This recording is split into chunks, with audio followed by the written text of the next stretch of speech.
มีผ้าให้งานไปสวยแม่นเสื้อซ้ายมือละจักให้งานใส่ผ้าเนาะคน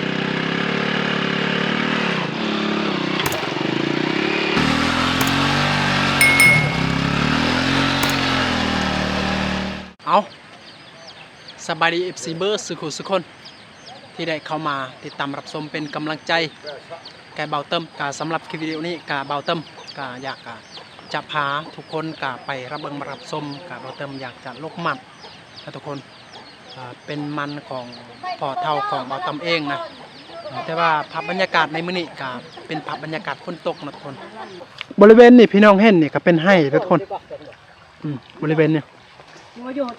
แต่ว่ามันเป็นป่ากาโตมันขาดอีหยังต่างๆนี่กับบสมัครตามหานี่กับเจ้าปะนั่นทุกคนเลยเนี่ยไฮตัวนี้กับ6ขนาดเลยนะทุกคนเลยเพราะย้อนว่า6นี่เพราะย้อนว่าเจ้าของบ่ได้ดูแล2 ปีมาทุกคนเพราะปีกายนี่ราคามันหลุดลงก็เลยเจ้าของหันบ่มีกำลังที่จะรักษาก็เลยเขาเจ้าของหันปะแต่ว่าโชคดีปีนี้เขาเจ้าก็ยังซื้ออยู่ซื้อคาร์บอนบ่หลายราคานะทุกคน1,000ต่อโลเด้อทุกคนเด้อ1,000ต่อโลกับบ่ฮู้บานจักต้นถ้าต้นหนึ่งก็ได้ล้านหนึ่งกับโมเมนต์ว่าเงินกีบเด้อทุกคนแต่มันเป็นเงินดงนี่นะถ้าเงินกีบกับประมาณ800ถ้าเป็นเงินบาทกับประมาณ10 บาทนะทุกคนเลยนี่ก็ทีมงานเฮาลกนี่ก็ตามนี่แหละทุกคนแต่ทุกคนก็บ่สามารถเบิ่งเห็นนะเพราะว่ามัน6ขนาดเลยมันเป็นป่านะเบิ่งวิธีการลกของพวกเขาในไฮตัวนี้นะทุกคนไฮมัน6ขนาดกระต้องมีฝ้ามีฝ้ามีเม็ดจองทางแน่แบบนี้นะทุกคนเลยแต่มันมีเสียมเวลาลกนี่ก็ต้องรักษาก้อนให้มันสะอาดสะอ้างแบบนี้ได้มันยากขนาดนั้นทุกคนเลยเวลาเขาลกไฮมัน6แบบนี้นะเพราะว่าไฮมัน6แบบนี้เขาก็ต้องใส่หลายอุปกรณ์เขาก็ต้องจับเสียมจักผ้าอีกอย่างที่ขนาดทุกคนเลยถ้าว่าเป็นไฮที่เกียงดีก็เขาก็ได้จับแต่อุปกรณ์เดียวก็คือถ้าเขาจับจกมีแต่จกถ้าเขาจับเสียมก็มีแต่เสียมเขาไม่ได้จับ2 ดวงเลยนะทุกคนคือตัวนี้เขาต้องจับผ้าแน่มีดแน่นะต้องเฮ็ดแบบนี้เวลาอยากลกก็ต้องเฮ็ดแบบนี้ก้อนนะให้มันสะอาดสะอ้างถ้าเขาบ่เฮ็ดก็มันเวลาเขาลกมันยากเนี่ยนี่ก็เป็นผู้ที่มาเอาแรงงานเนี่ยก็เอาแรงงานก็สวยแน่นะทุกคนเนี่ยก็เจ้าก็เอาแรงงานเวลาลกนี่เขาเจ้าแลกเปลี่ยนแรงงานกันสมมติว่าถ้าเอาแรงงาน2 มื้อผู้ที่เจ้าของมันก็ไปส่งแรงงานก็2 มื้อคือกันมันน้อยนะทุกคน2 ปีกับประมาณนี้กันถือว่ามันน้อยแล้วมันบ่หลาย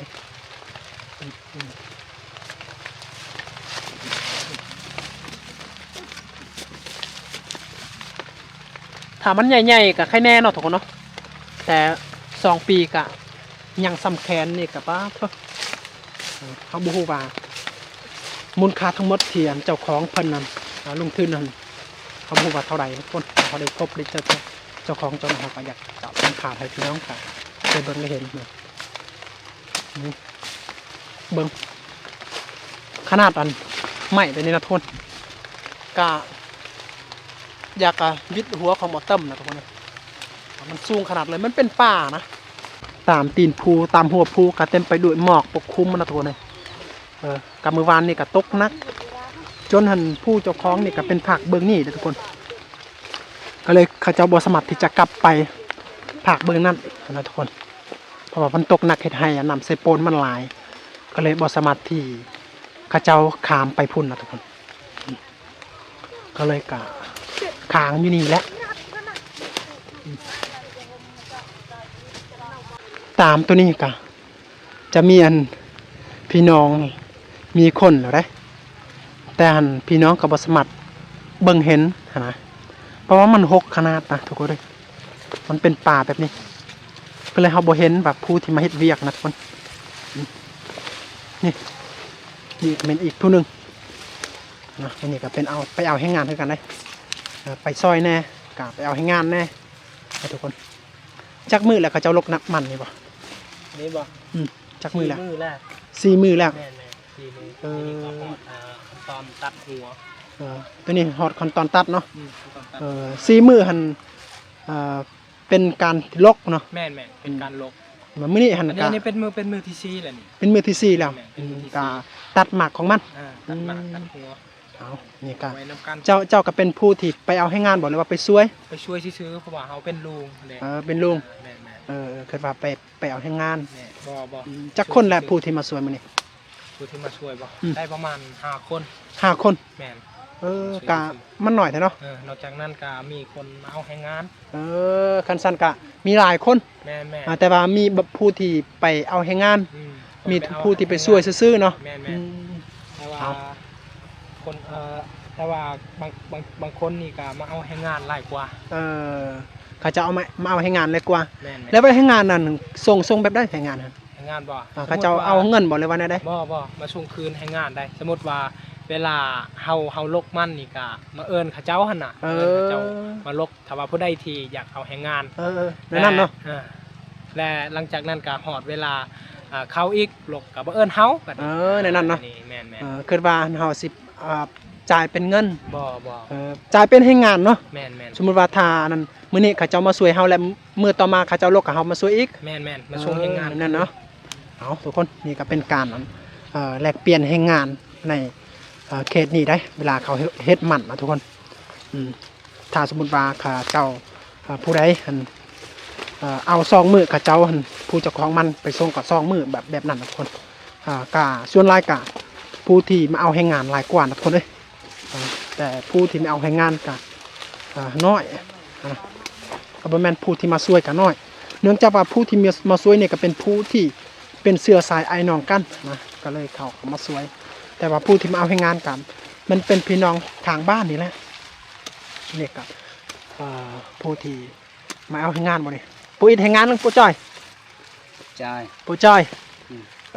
จอยมันสวยแล้วทุกคนเลยบ่แม่นว่าจอยกับทำลายบ่แม่นได้คือบางคนว่าจอยนี่เขาจะว่าทำลายก็มีแท้จริงจอยมันเป็นภาษาของกระดูเฮาแต่ว่าจอยมันสวยเอาซื่อๆนะจักมือแล้วมาสวย 3 มื้อ 3 มือแล้วมาจากบ้านได้ บ้านเป็นแซ่ บ้านพินเซ่ย่างเอาบ่เลยว่านอนเลย นานเลย นอนเลยเนาะเอาคนนี้กันหนึ่งผู้หนึงที่มาช่วยให้งานเอาผู้นี้เด้มาช่วยบอกเลยว่ามาเอาให้งาน เอาให้งาน มาเอาให้งาน อืม ผู้นี้กาไม่เอาให้งานจากมือแหละเอาให้งาน 2 มื้อ 2 มือแล้วและเวลาเขาเจ้าส่งให้งานส่งแบบได้มันเยอะ เลิกบ่ แม่นสิลกมันอีกคือกันเนาะแล้วเวลาเจ้าลกมันแม่นไปเอิ้นนั่นเขาเจ้าแม่นบ่ แม่น ได้2 มือเนาะ โดย 2 มือแม่นสองคนไปส่งเนาะ แม่น ถ้า2 คนกับมือเดียวถ้าคนหนึงกับ2 มือเพราะนั้นก็เป็นผู้ที่มาเอาให้งานนะทุกคนเด้เอาผู้นี้เด้ไปส่งให้งานบ่หรือว่าไปเอาหรือว่าไปช่วย ไปช่วยมันเป็นมันเนี่ยได้คือบอกไปเอาไปช่วยมันเป็นเสื้อสายบ่เนี่ยได้กูเป็นนาบ่าวได้ทุกคนนะเพิ่นก็ไปช่วยซื่อๆนะทุกคนกับบางคนก็ไปส่งให้งานก็มีได้เพราะว่าผู้ที่ไปส่งแม่นตอนปีกายหั่นเขาเจ้าหั่นมาเอาให้งานของพวกเขาก็เลยหั่นเขาเจ้าก็ไปส่งเขาก็ไปส่งให้เขาเจ้าอีกนะทุกคนแต่ว่าผู้ที่ไปช่วยแม่นเสื้อสายและผู้ที่ไปเอาแม่นหมายถึงก็คือแบบว่าปีกายนี่ก็เพิ่นก็บ่ได้เฮ็ดเวียกของเขาเจ้าแต่ว่าเขาเจ้าไม่เฮ็ดก่อนคือปีนี้หั่นถ้าเขาเจ้าลกมันมื้อใดก็แม่นพวกเพิ่นก็มาซอยแบบนั้นนะทุกคนนี่ก็แม่นผู้ที่ไปช่วยเพิ่นนะจักมือแล้วหั่นเจ้าไปช่วยหั่นนะ3 มือแล้ว 3 มื้อแล้วอันมาจากบ้านได้ล่ะ พินเช พินเซแต่นี่ไปหาบ้านพินเซหันระยะทางเท่าไหร่จักกิโลใกล้บ่หรือว่าใกล้โซกอ่ะ vô lui ra อันนี้เซหลักเด้อ một chóm sẽ lọc ฮอดบ่10 หลัก này mè ฮอดบ่10 หลัก10 หลัก cộng thế ประมาณนั้นเนาะเวลาหันเจ้าหันกลับแต่พุ่นเจ้าเที่ยวเอาบ่หรือว่าหันมานอนอยู่นี่เลย non นอนเลยเอาเพิ่นกามาช่วยเด้อทุนมาจากบ้านพินเซนับแต่นี่ไปหาบ้านพินเซกับประมาณ10 หลักเด้อทุกคนแต่ว่าเพิ่นมาช่วยเพราะว่าเพิ่นก็เป็นนาบ่าวนะและอันเวลาเพิ่นมาช่วยนี่กะเพิ่นมานอนเลยนะทุกคนเลยถ้าเที่ยวไปกะมันไกลแบบนี้กะมันเสียเวลาแห้งพอสมควรก็เลยเพิ่นกะไปแต่พุ่นกะมานอนเลยอยู่นี่นะทุกคนเลยกะหันมันหลายคนนะทุกคนบ่แม่นว่ามีแต่2 คน3 คนนี่นะทุกคนเลยกะมันหลายคนแต่เขาเจ้าอยู่เทิงหันกลุ่มนี้ก็เป็นกลุ่มที่ตัดมากมันต้นนะทุกคนแต่ว่ากลุ่มอยู่เทิงเป็นกลุ่มที่เขาเจ้าลกนะว่าลกกันยังบ่ทันแล้วนะกะยังอีกน้อยนึงนะทุกคนกะจักหน่อยกะแล้วอยู่แต่ว่าพวกเขากะตัดถาไปก่อนแล้วไปก่อนเลยนะทุกคนนี่เขากะอยากเตรียมตัดหมากกันนะทุกคนเอาทุกคนเขาไปเบิ่งผู้ที่เจ้าของมันมื้อนี้นะทุกคนเลยผู้เจ้าของกะผู้นี้แหละทุกคนเลยสบายดี mà đi น้าบ่าวบอกผู้เจ้าของหันมัน rồi เอาสิขอถามเด้ออยากถามหันจักมือแหละข้าเจ้าลกมันนี่นะ xi mưa đừng mưa nè 4 มือกับมือนี้ ừ 4 มือหันนั้นจักให้งานที่มือละจักให้งาน mưa tấm bít nè ประมาณนะชาวปลายจนฮอดชามสิบแห่งงาน มือทำอิฐ มือที่ ชาวปลาย มือที่ช่องอีกคือกันชาวปลาย เสาปลายเกือบพอฮอด30คือกัน มือที่ชามประมาณ10ปลาย 10 ปลายพอดี55พอดี70 มือนี้จะดี มือนี้จักจะให้งานมื้อนี้ ประมาณ10ปลายคือกัน 10 ปลายก็ประมาณ80แห่งงานเนาะ โดย 4 มือเนี่ยก็ประมาณ80แห่งงานและแห่งงานที่เห็น80นี่หั่นไปส่งแบบใดเวลาหันส่งให้เขาเจ้าหั่นหรือว่าเขาเจ้ามาซอยบ่หรือว่าได้ มีผู้ชายมีผู้เอาแห่งงานบ่แม่นได้จ้างน่ะบ่มีเงิน อันนั้นผู้ที่ซอยหันแบบว่าหันก็ซอยเขาเจ้าซอยเอาซื่อๆเนาะ เพิ่นมีพี่น้องหรือลูกหลาน ผู้ที่มาซอยแม่นพี่น้องหรือว่าลูกหลานของเขาเอง โดย และอันนั้นผู้ที่อันนั้นมาเอาให้งานกับเฮาจ่ายแบบได้ให้เขาเจ้าหั่น ให้แห่งงานนะส่งคืนแห่งงาน ส่งคืนให้งาน มื้อใดเข้าลกนี่เฮาส่งคืนแห่งงานลกคือกันเดี๋ยวนั้นเนาะแบบว่าเฮาแลกเปลี่ยนให้งาน โดยสมมุติว่ามื้อนี้เขาจะเอาให้งานของเฮากะมื้อต่อมาถ้าเขามีเวียกเฮาก็มาซอยกันโดยเขาส่งแบบนั้นเนาะส่งแห่งงานคือกันแบบเฮาเอาอันตามเทียนเฮาสังเกตนี่หั่นคือว่ามัน6แถมจักปีมันของอันนาบ่าวนะจักปีประมาณปี2เดือนบ่ฮอดปีปลายแล้วบ่ฮอดมีแต่ปีประมาณปี2เดือนประมาณน่ะใช่ปะแบบนับปะเดือนนี่ประมาณน่ะ14เดือนประมาณ14เดือนเนาะ12เดือนนี่ปีนึงมา14นี่14แม่นน่ะปี2เดือนปี2เดือนเอาอันบ้านของอันอีพ่อแม่นผักเบิ่งนั่นเนาะบ้านกิลิน้อยบ้านกิลิน้อยกับตะโลยเอาอันมันเห็นว่าน้ำมันลายหั่นคือว่ากลับมาได้หั่นหรือว่าบ่ได้กลับบ้านบ่มื้อวานนี่มันอยู่ประจำอยู่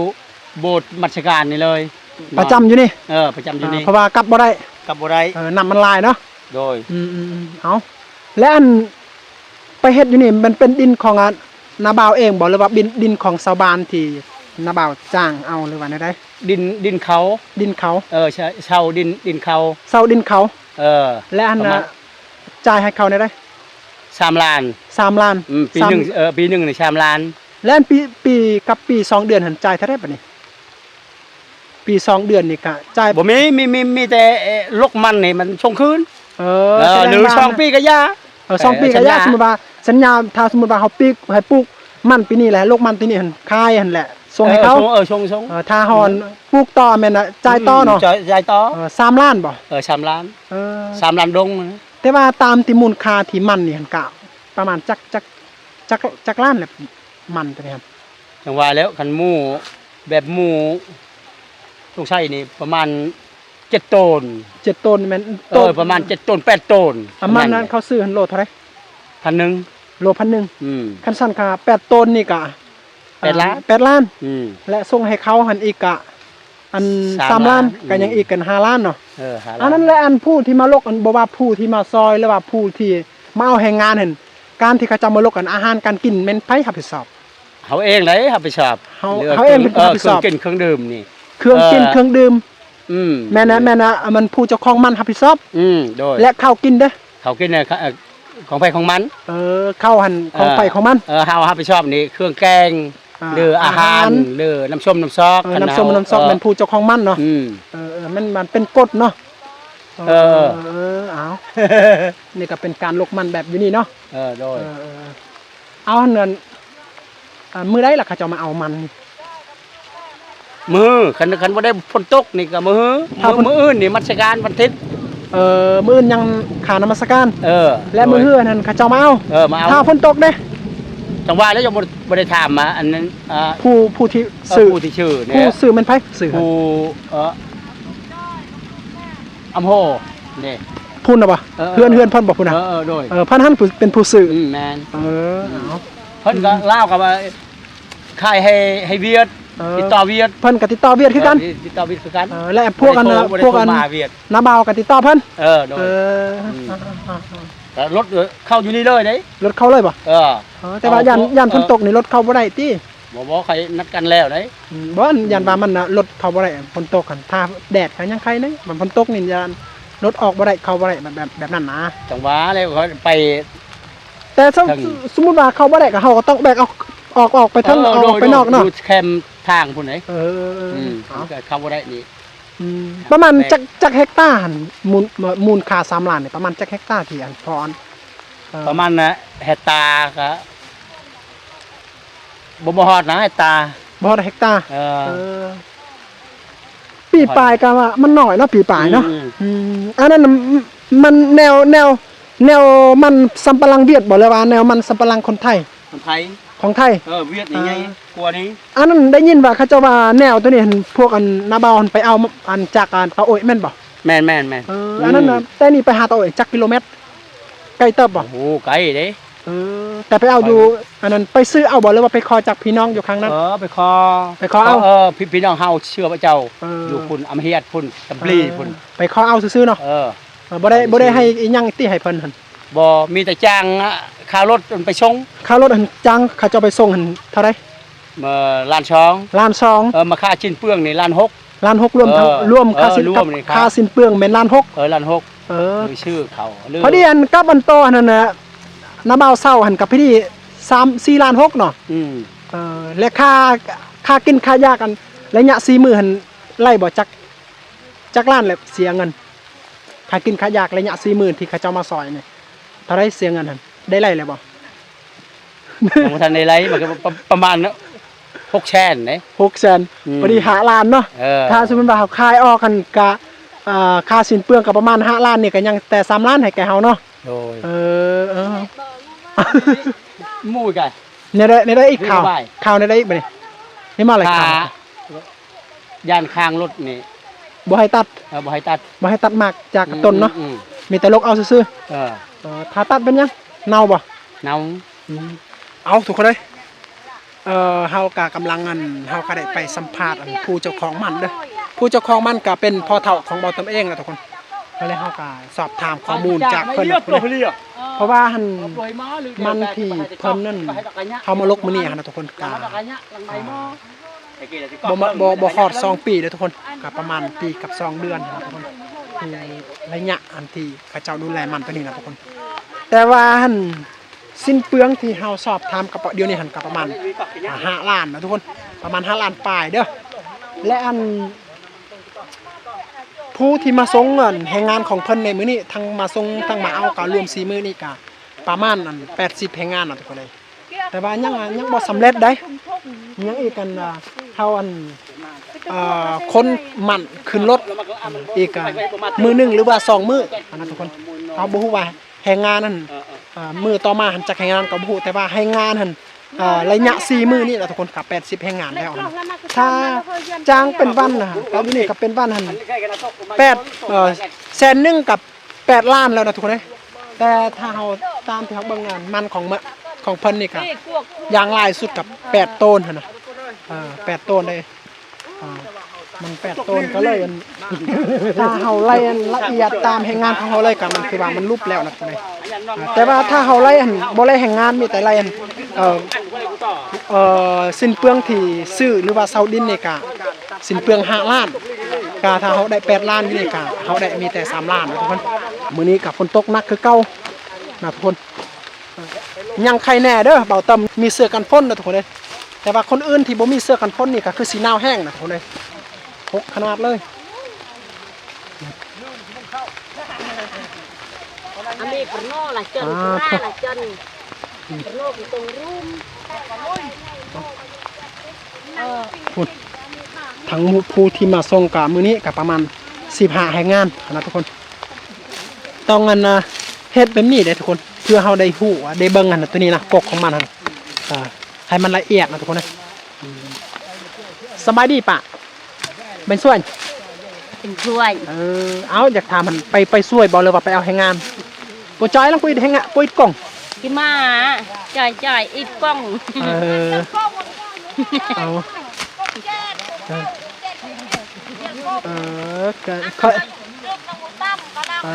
แสดงว่าไปซอยแน่ไปเอาให้งานแน่เนาะเอาเนี่ยทุกคนคำว่าซอยมันแบบนี้ทุกคนกับบ่แม่นว่าบ่หมายความว่าเทียนเฮาบ่ไปซวยเลยเพิ่นเด้แต่ว่าคำว่าซอยนี่เพราะว่าถ้าว่าเพิ่นบ่มีเวียกกับแม่นให้งานตัวนั้นเฮาปะเลยนะแต่ว่าผู้ที่ไปเอาให้งานนี่ทั้งแม่นว่าเฮาก็ต้องจ่ายถ้าเขาเจ้าบ่มีเวียกเขาก็ต้องจ่ายเงินอีกให้เขาแบบนั้นเด้ทั้งว่านั่นแหละเพราะว่าเอาแรงงานกับผู้ที่ซอยเรือมันแตกต่างกันแบบนั้นนะทุกคนก็บ่แม่นว่าหั่นผู้ที่มาซอยเฮากะเฮาบ่ได้ส่งแรงงานกับบ่แม่นถ้าเฮามีผู้ที่มาซอยถ้าเขาเจ้ามีมันเฮาก็ต้องไปซอยเขาคือกันแต่ว่าถ้าว่าเขาบ่มีมันกะแรงงานที่เขาเจ้ามาซอยก็แม่นว่าเขาเจ้าซอยฟรีหั่นนะบ่ได้เสียอีหยังนะแต่ว่าผู้ที่อันนั้นมาเอาแรงงานนี่หั่นทั้งมันว่าเขาเจ้าบ่มีมันเฮาก็ต้องซอยอย่างอื่นอีกบ่ว่าไปทางสวนอีหยังต่างๆประมาณนั้นเลยทุกคนแต่ว่าถ้าเขาเจ้าบ่มีสวนเฮาก็ต้องให้เงินให้แก่เขาเจ้าตามที่เฮานัดหมายไว้หั่นนะถ้าสมมุติว่ามื้อนึงหั่นแสนนึงเฮาก็ต้องจ่ายตามนั้นเด้พวกนี้ก็แม่นพวกที่มาซอยนี่ของสะใภ้ของเพิ่นนี่ก็เป็นลูกสาวนี่ก็เป็นอีแม่เด้อนี่ก็เป็นลูกสาวเป็นเมียของบ่าวเติ้มหั่นแหละเอาเบิ่งก่อนเบิ่งกล้องแน่แม่กล้องโอ้งามเนาะบ่ธรรมดาเด้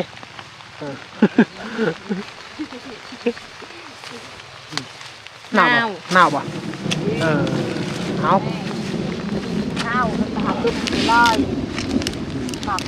ดีๆเด้อแล้วเขาดึงเขาถ้าสมมติว่าตัวใดมันเอาบ่ออกเขาก็ต้องขุดได้ตัวใดต้องตามให้มันสุดได้เอายังหักอยู่ทางในนะ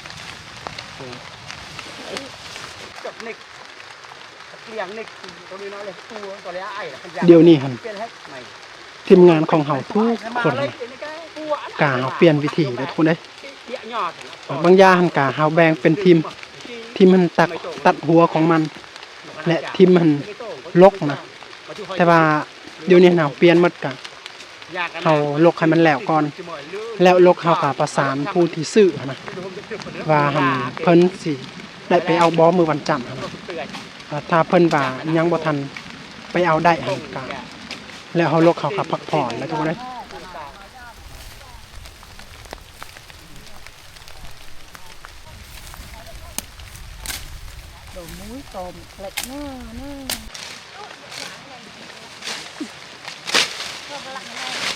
ก็ไอ้จ่ายกี่ฮะตัดเปลี่ยนเลยดีvậy ทันเลยจ่ายเก็บไว้ดีนี่นะทุกคนถ้าเขาบ่ใส่ฝาเลยนะตัวนี้แม่นเขาปะเลยเด้เพราะว่ามันกกของมันข ขาดฮอดพื้นดินเลยทุกคน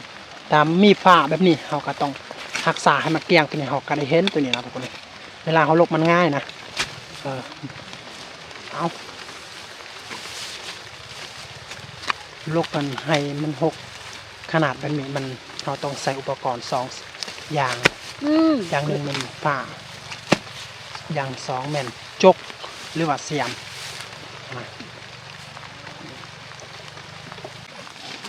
ใส่ผ้าเนาะขุดเนาะบุมีเสียมบ่หรือว่ามันง่ายอยู่ในผ้าหรือว่าง่ายเสียมเวลาเขาขุดมันมาเอียนเพิ่น เอียนตะเรียมเนาะ เอียนเตรียมแต่ว่ามันบ่มีเนาะ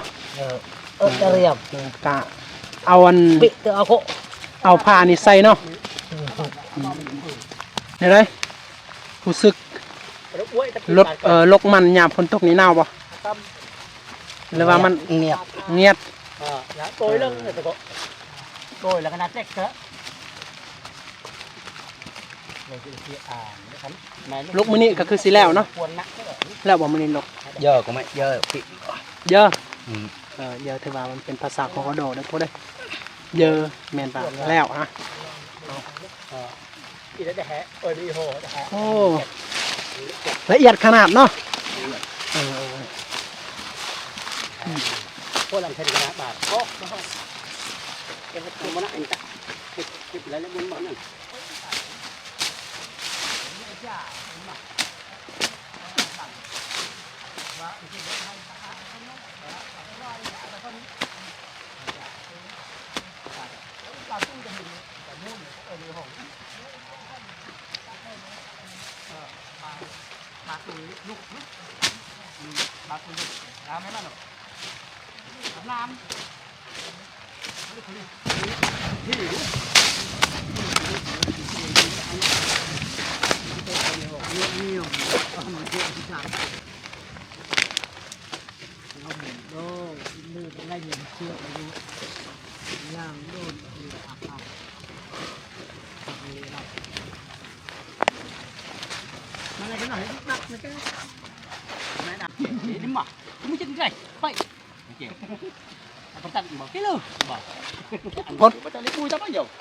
สำหรับ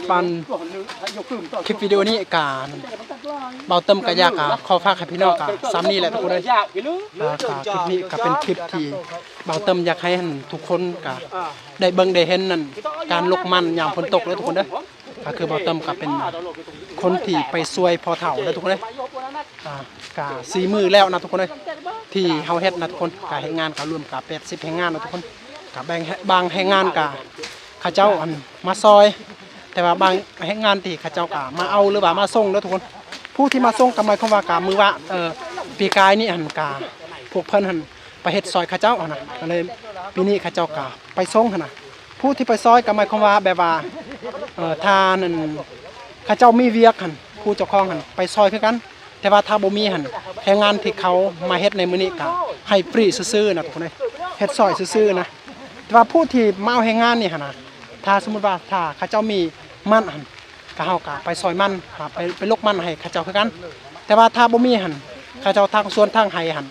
เฮาก็ต้องไปทางสวนทางไห้ตามเวลาที่ข้าเจ้ามาซอยเฮาสมมุติวันนึงเฮาก็ไปส่งวันนึงนะทุกคนหรือว่าถ้าเขาต้องการเงินเฮาก็ต้องให้เงินนะทุกคนแต่ว่าอยู่ในเคสนี้ข้าเจ้าจ้างมื้อนึงแสนหนึ่งนะทุกคนข้าเจ้าจ้างนะทุกคนและที่มาเอาแรงงานนี่ก็ถ้าสมมุติว่าเฮามีเวียกจำเป็นเขาก็ต้องสละให้เข้าได้นะผู้ที่มาเอาให้งานก็เป็นแบบนั้นนะมันแตกต่างก็เป็นแบบนั้นกับผู้ที่มาซอยธนาคารทั้งมันว่าเขามีเวียกนะแต่ถ้าเขาบ่มีเวลาไปส่งก็บ่เป็นหยังนะผู้ที่มาซอยนะนี่ก็เป็นความแตกต่างระหว่างผู้ที่ไปส่งผู้ที่ไปเอาและผู้ที่ไปซอยทุกคนก็สำหรับคลิปนี้ก็เบาเติมก็อยากไปเฮ็ดอาหารการกินนะสู่พวกกันที่พี่น้องที่มาเฮ็ดเวียกซอยพอเฒ่านะทุกคนเราอยากเฮ็ดอาหารการกินก่อนเขาก็อยากเขาผักสามีแหละทุกคนแต่ว่าพาให้พี่น้องก็อย่าลืมกดไลค์กดแชร์และกดติดตามเบาเติมเด้อเพื่อเบาเติมก็จะมีกำลังใจในการอัปเดตคลิปใหม่ๆนะทุกคนเลยโอเคลาก่อน